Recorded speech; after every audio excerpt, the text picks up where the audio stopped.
દાંતીવાડાના ઓઢવા ગામે બે જૂથો વચ્ચે બબાલ થયા બાદ સરપંચ પતિ દ્વારા હવામાં ફાયરિંગ કરતા નોંધાઈ ફરિયાદ। સરપંચની ચૂંટણીની જૂની અદાવતને લઈને હુમલો કરાયાની નોંધાઈ હતી ફરિયાદ।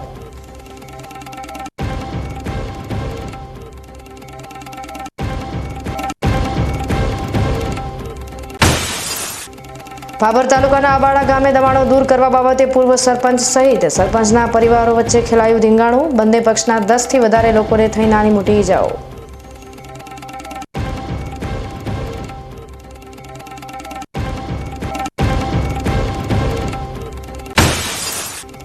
પાલનપુરના કોટડા ગામે વિશાળકાય અજગરે કર્યું શ્વાનનું મારણ। ખેતરમાં 12 ફૂટ લાંબો અજગર દેખાતા લોકોમાં ફેલાયો ફફડાટ।